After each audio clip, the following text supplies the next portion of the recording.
I'd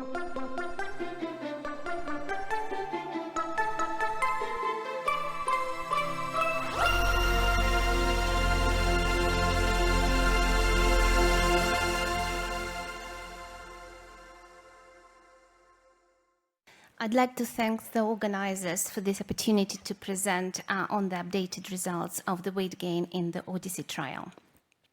Body weight is influenced by an interplay of individual environmental factors, HIV disease status, and antiretroviral treatment.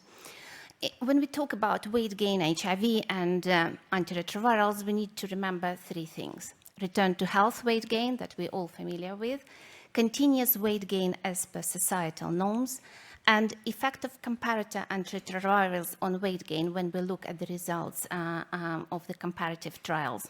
And sometimes it's difficult to disentangle whether differences are due to weight-inducing effect of the antiretroviral in question or weight-suppressing effect of the comparator drug. And we're all familiar with a lot of body of evidence from adult trials and some observational data in children that some new antiretrovirals, including dolutegravir, are associated with a higher weight gain compared to the older drugs. Most of them, like particularly efavirenz, have got a weight attenuating effect.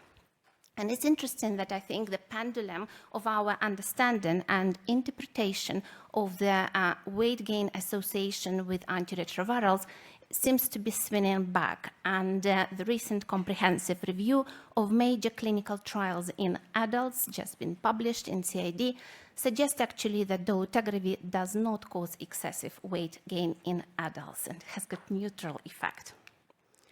So just for those of you who are not familiar with the ODYSSEY trial, a very quick reminder, ODYSSEY is a randomized controlled trial comparing dolutegravir-based ART versus standard of care in children starting first or second line ART aged 4 weeks to 17 years. And it's been conducted in Africa, Thailand, and Europe, with the majority of patients coming from Africa. We completed our randomized follow-up with our last participants when the last participant reached week 96, it was in 2020.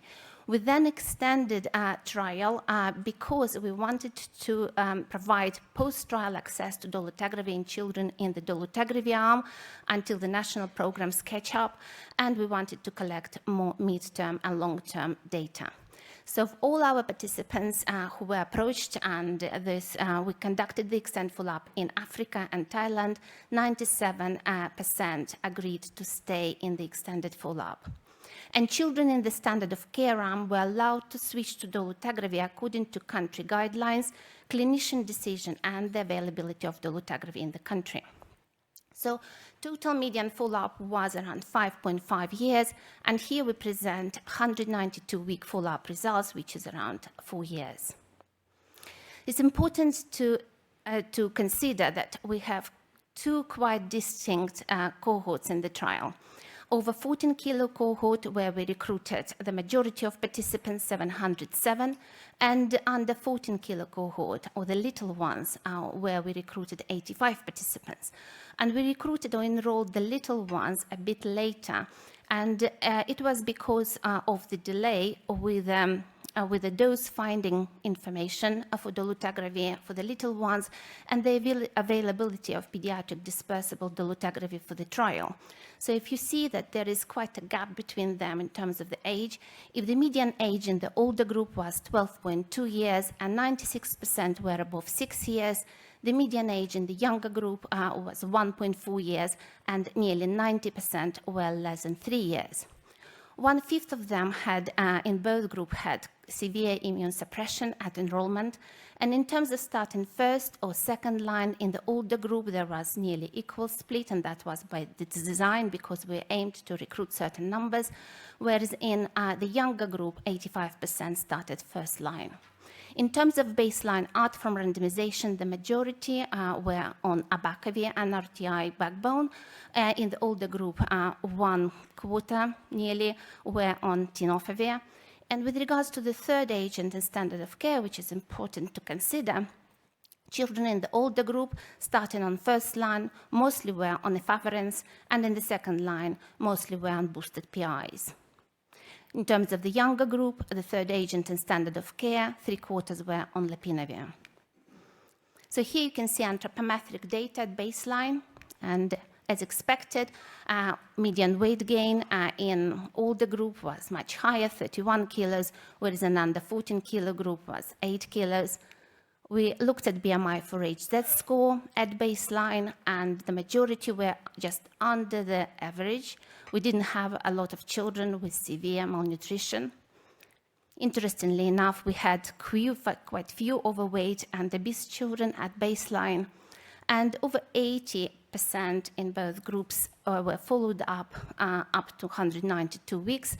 And of those in follow-up, majority remained on their randomized treatment, with a higher proportion in the older group compared to the younger group.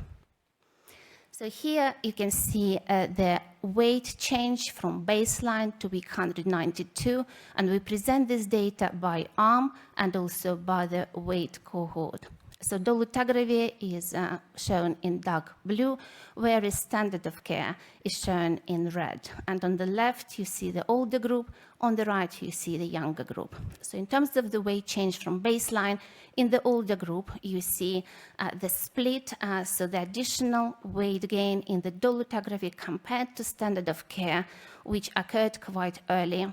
And the difference occurred within approximately 6 months or so, and then the difference is not increasing.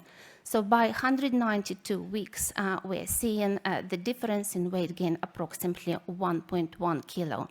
And I have to say this is intention to treat analysis. In the younger cohort, we don't see any difference in weight change. The same thing we see with the height change from baseline in the older group. The differences appearing early, with additional height gains approximately appearing within the first year or so. And by the time of 192 weeks, children in the dolutegravir arm were on average 0.6 centimeters taller.